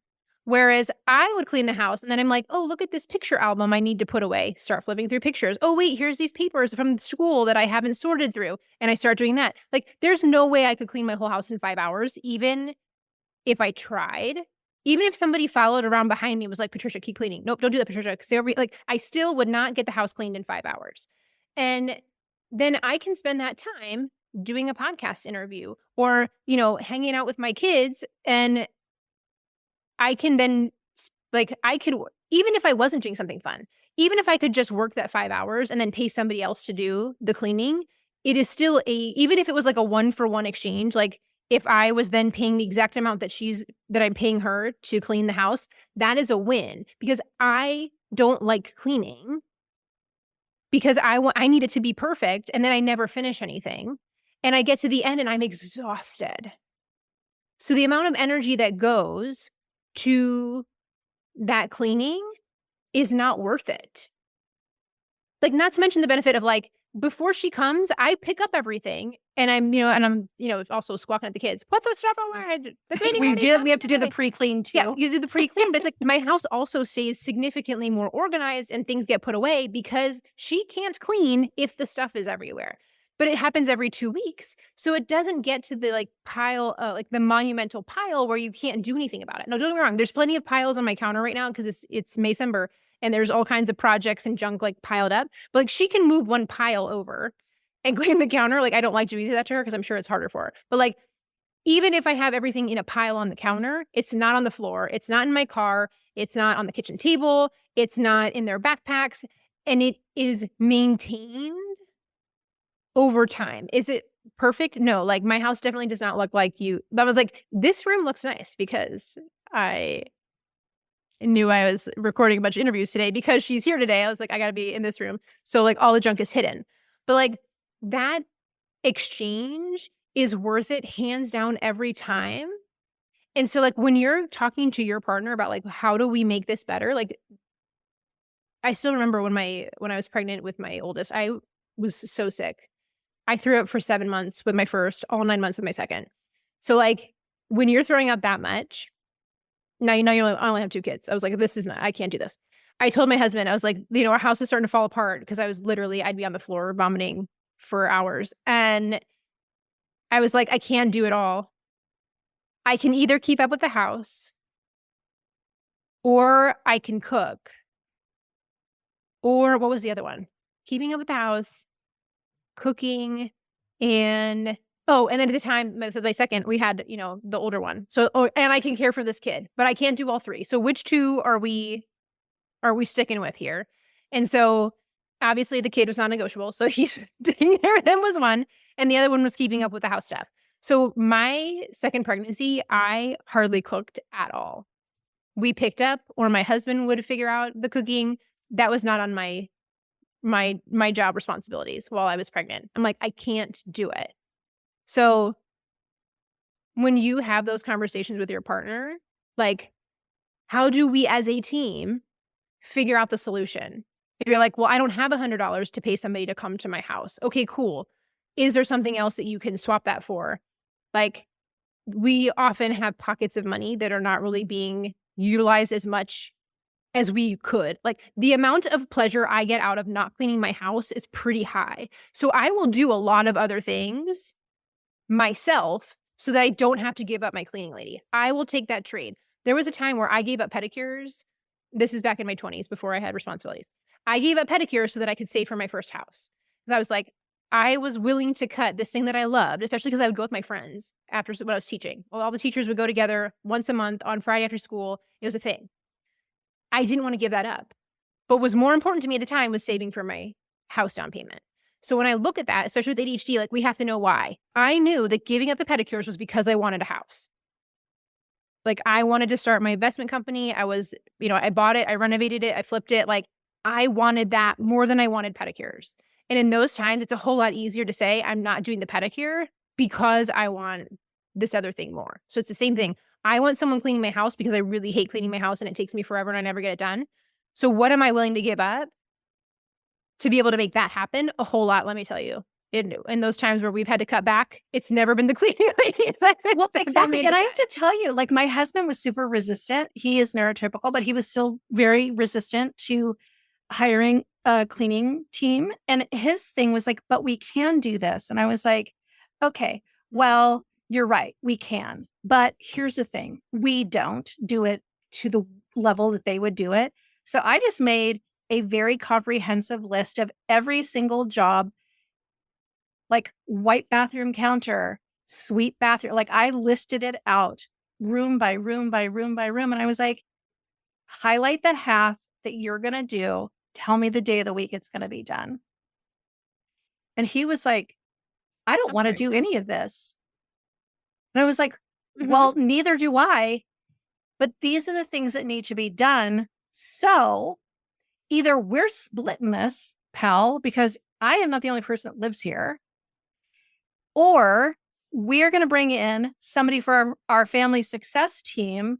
We're going to spread our teacher money, our wealth, and support another female-owned business to have them do work in their area of expertise. Or we're going to split it. And he was like, this job sounds terrible. Let's find somebody. And I was like, cool. It sounds like we have a lot in common in that we have a lot of things going well in our self-care because we're like, hello, this is a matter. I don't want to just survive this life. I want to thrive and I want to help other people do that too. I feel like we have the same mission in life and in our work. For sure. What area of your self-care at this point, this many years in, are you like, oh, I see you over there. You need a little attention. Ooh, right now it's the movement category. So I've spent the last 4 years healing from mold toxicity. And when I was really sick, I was bedridden. Every time I stood up, I would get dizzy. I had POTS, if you're familiar with that. And I really struggled health-wise. And my blood pressure was extremely low. My blood pressure was about 85/50. And so just, most people don't stay alive when their blood pressure is that level. Like maybe some 88-year-old lady could make it, but that's about it. Like it was really bad.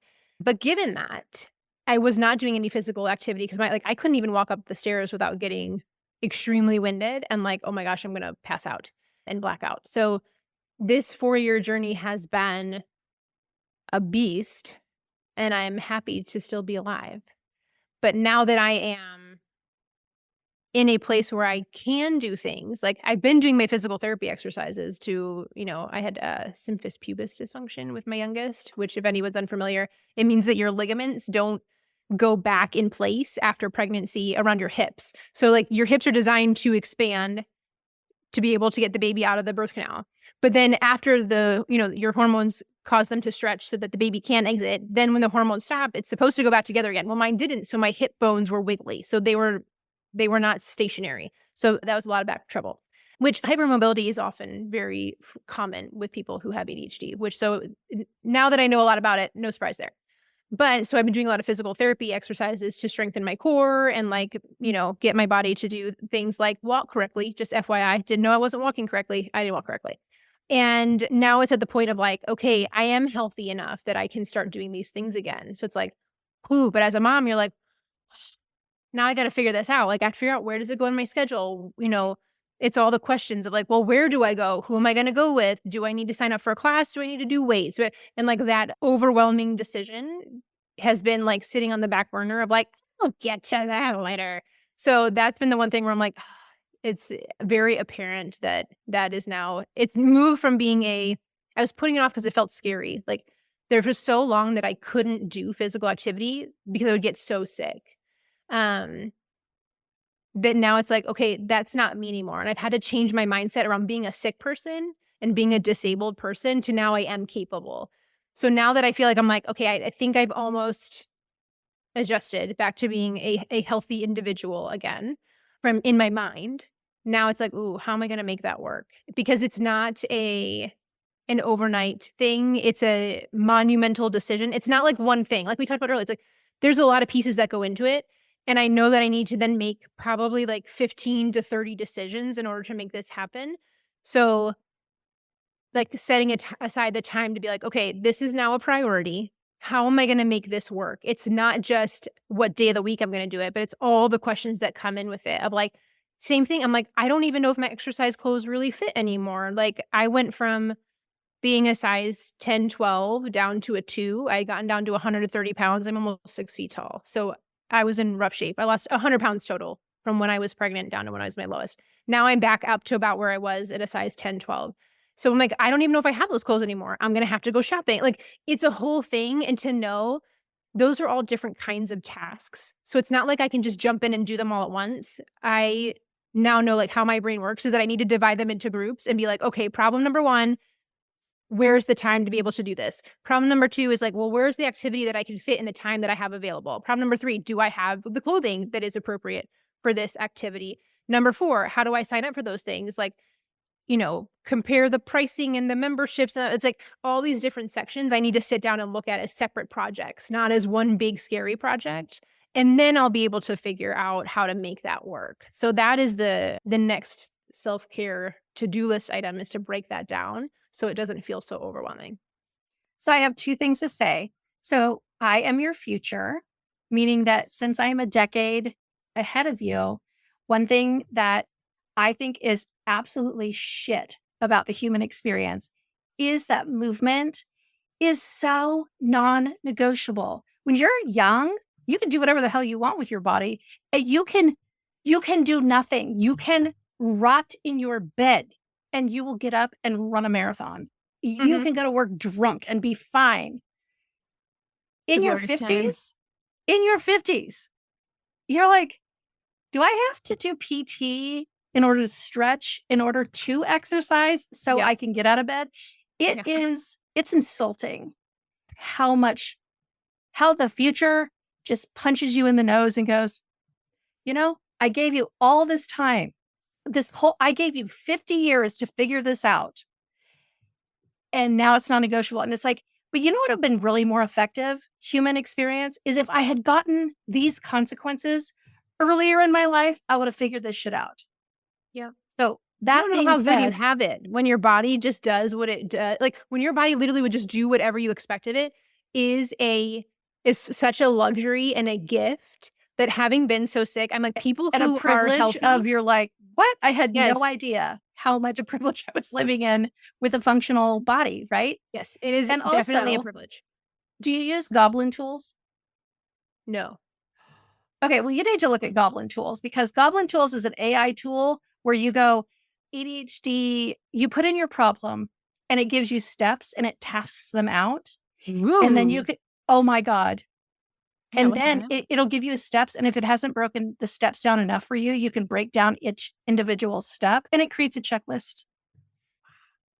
Play with it. And you might go, oh my God, that totally worked for my brain. Or you're like, oh, that's whatever. But I have put in some things that I'm like, because that's one place where I struggle is breaking big things down, not concepts, but projects. I'm like, damn it. What is the process? Yeah, I definitely thought I could do this project in like 2 days. And then you look at the to-do list, you're like, this is like a 10-week project, Patricia. This is not a 2-week project. Yeah. And you're like, if I don't eat or sleep, I could totally bang this out. But anyway, try that tool and let me know how it works for you. What's your morning routine?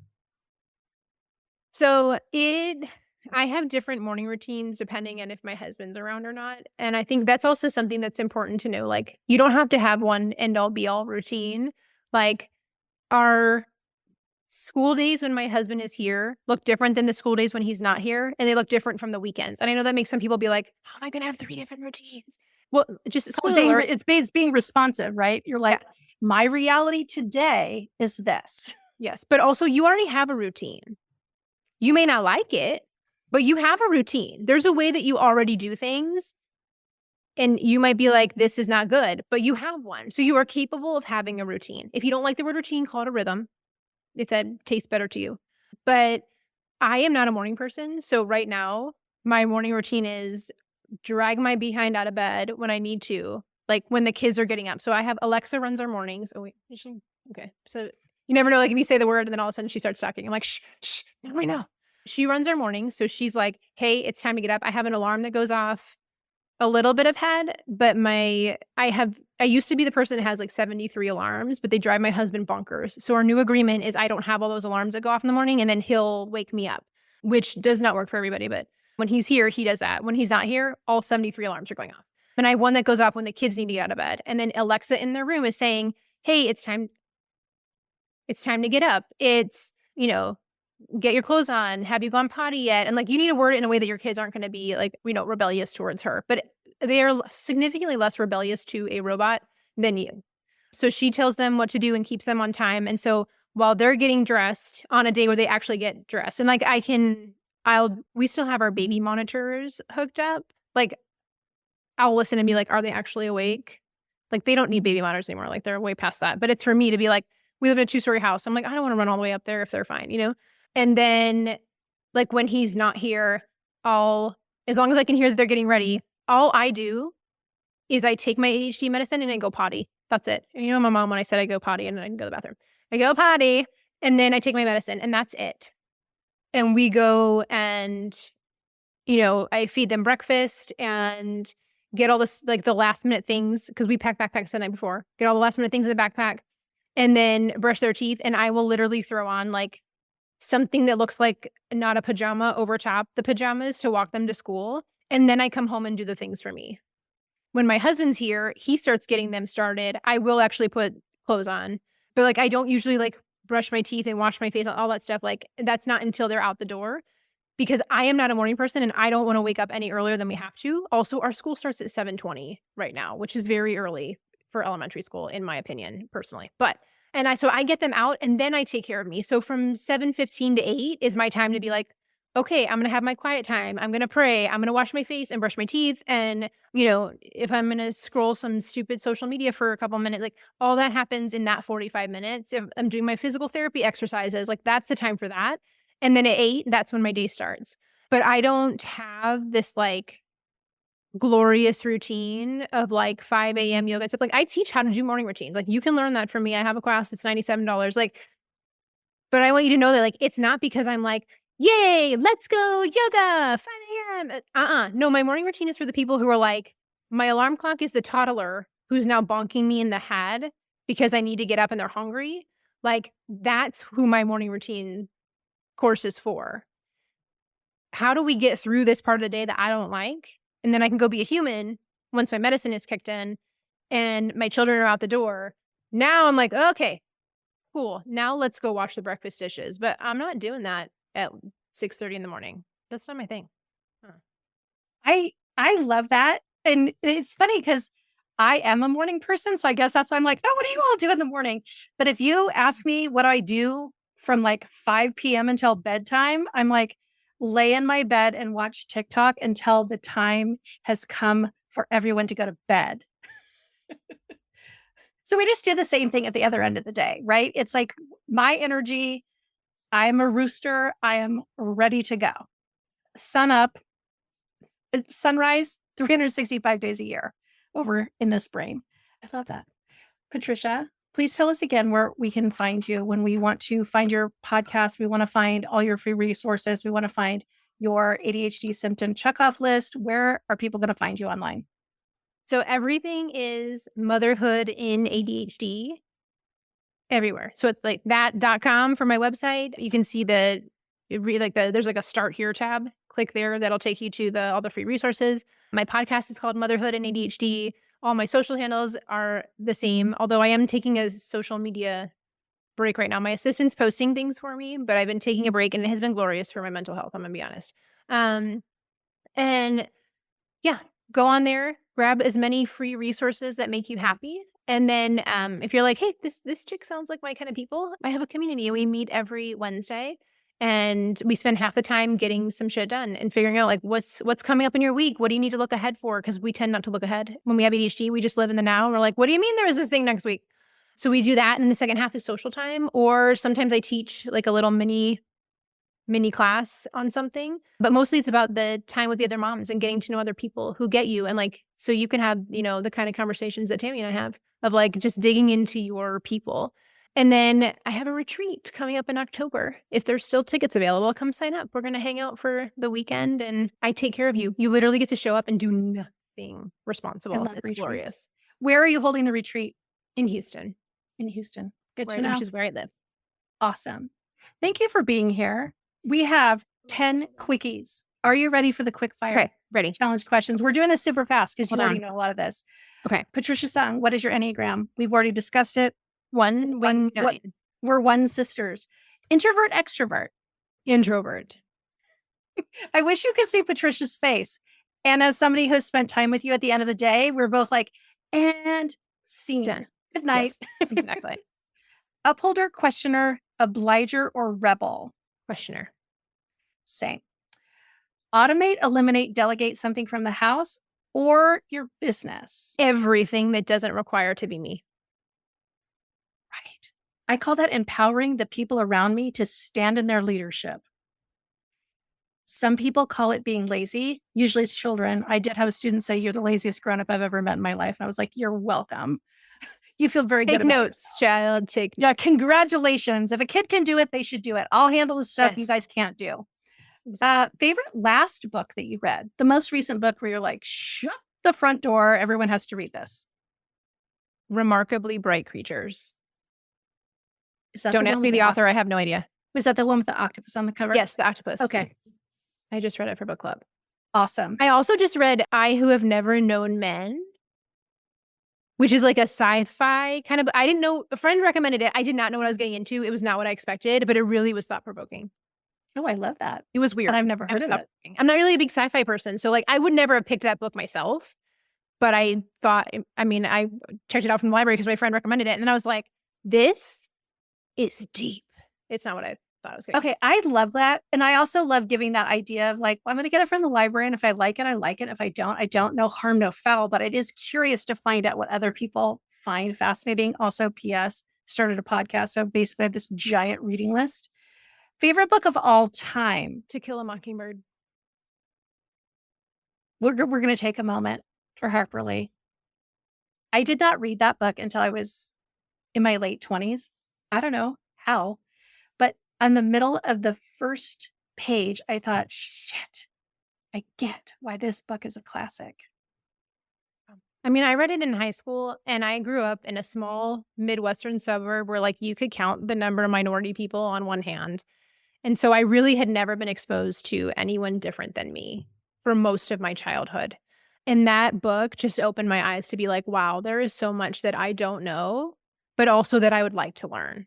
And like, here we are now, I'm in an interracial marriage, and who would have known I'd end up here? Right. But And I grew up in one of the most diverse areas in the country, and I was so moved by the injustice all the way around. But the writing just itself, and it's so brief and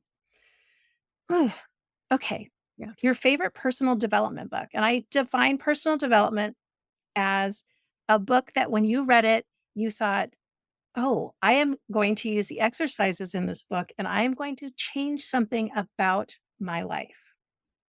Oh, man. So I read a lot of these, and I have recently taken to not reading any more books by old white dudes for instruction. Or high-fiving on so I'm many like- levels. So, like, there's, because I mean, the other thing is, like, I think of like immediately the first book I came up with is also by, I'm pretty sure he's a white dude. I don't think he's old. It's called Come Up for Air. But I was like, no, I'm really tired of promoting old white dudes or just other white dudes. Like, yes, I'm not saying what's in your book is not valuable, but a lot of times it's not written from the perspective of people who are caregivers. And there's so much that's not taken into account when that advice is like, doesn't consider the fact that you have other people to consider. And it's not just do whatever works best for you. So that being said, if I was going to pick a white dude book, which I think is that guy, I feel like I really should have looked that up before I said that. My favorite, I've read so many. I'm like, oh my gosh, there's so many to choose from. But I would say out of all of them, I think Nedra Tawwab is awesome. And her books on boundaries, both of them are excellent. And I would like to promote more women, more people of color. Like, I want your advice. The people who actually had to struggle to get there, I'm not saying that people don't have struggle. Old white Jews, I'm sure had struggle too. But like people who really struggled, I want your advice. I want to know what it took to get where you are, because like that's the kind of advice that I want in my life, are the people who get it and like really struggled. Like another one I can think of is like 6 Figures in School Hours. I think it's like Kate Toon, I think was her name. Like books that are aimed at moms by moms. I don't want somebody who's never had like a sticky-handed 3-year-old in their vicinity while they're trying to get something done tell me how to do it. Because I'm like, I'm pretty sure if I stuck this toddler in your office, you wouldn't get anything done either, bud. So, No, I mean, and I have to tell you, I am 100% behind you on this. And is it Nick Sonnenberg? Yes. This? Yes, that book. Okay. I agree. I mean, Michelle Obama wrote about it, this exact phenomenon, which is, hey, if you're at the pinnacle of your profession, there is an invisible architecture scaffold underneath your success. I love the book Essentialism, but I'm like, hey, Me too. author, But also, yes. who's taking care of your kids? Mm-hmm. So The same thing, like the one thing or the big leap. all of it. Who's taking care of your kids? Yeah. Who is the favored parent of all the people who are ornery and awful and need to be taken places and are constantly asking for food? Yeah. Like as recently as this morning, my daughter said, she has a doctor's appointment later, and she goes, why don't you just let me stay home? And I was like, because I will get nothing done. And she's like, I won't bug you. And I was like, that is hilarious. You will interrupt every single thought I have with a question that you find urgent. Or if you're not currently interrupting me, I will anticipate you interrupting me. So no, ma'am, you're going to go to school for the first half of the day. I'll pick you up at lunch for your doctor's appointment. Yeah. So actually, I also just read, I always say the wrong word. So I'm like, this is an ADHD thing. I'm like, I keep picturing, oh, that's what it is. Okay. Unapologetically Ambitious by Shelley Archambault was really good too. She's a mom who was one of the, I think she was the first African-American tech CEO, like in Silicon Valley. And for some reason, I always want to say audacious instead of ambitious. And every time I'm like, Patricia, make sure which A word is it? Because they're both good. Her book was really good too, especially from the perspective of like a mom who was a CEO and also like just busting through so many hurdles and stereotypes. Like, again, that's the advice I want. I want the mom who did it under like the circumstances where everyone else said she couldn't. That's the advice I want to follow. Absolutely. And so when I hired my first business coach, I hired somebody who had 3 kids, she had a set of twins, a kid a few years younger, and she only ever worked part-time and still was making 6 figures. I was like, that's the person I would like to learn from, because I learned the words early in my career, which is begin the way you wish to continue. I would like to work part-time. I would like to have a lot of time to take care of myself, my friends, my family, my community, the world. And I would like to make hella full-time money. That's the person. I don't need the like rise and grind and no, thank you. Okay. Social media channel where you like to hang out, not as a professional, but as a person. I mean, I guess Instagram, but I deleted off my phone probably, how many months ago was that? It was in October. Nice. So I mean, like I'll go peek in every once in a while, but like basically I don't go check it until my assistant says, hey, you need to go read these messages. Then I go read the messages and I respond. But otherwise she monitors it all, so I don't get lost in there. So I would say Instagram with the caveat that like I only go in there when my assistant tells me I need to go in there. And then I try to avoid it otherwise, because otherwise I get sucked in until many hours of Instagram. Yeah, I hear you. Favorite TV show, past or present? Buffy the Vampire Slayer. I like that. I don't know why you're asking as a question. Well, I was trying to think of like something I saw more recently. I don't watch a ton of TV these days. Yeah, that just brings out like really happy college memories back. Yeah. Love that. And finally, last but not least, our actual end of our interview question, stolen directly from James Lipton. Patricia Sung, what is your favorite swear word? Oh, it's really hard to pick one. I would say I probably say shit the most. Yeah. As in, shit, I forgot. Shit. No, like, Acted. Yeah, but more like, oh, I'm losing my shit. God, what is that shit? It's more of a. You're like, I can't. You just like, noun? What is the shit? I'm losing. It's more of a noun. I use it. I prefer its usage as a noun. Yeah, I like that. All right, friends, go over and check out motherhoodinadhd.com. You can find Patricia's podcast wherever podcasts are found. You may even find me as a guest on Patricia's podcast, talking all things about late diagnosis and how fair play and ADHD families can be besties. And until next week, remember that you matter too.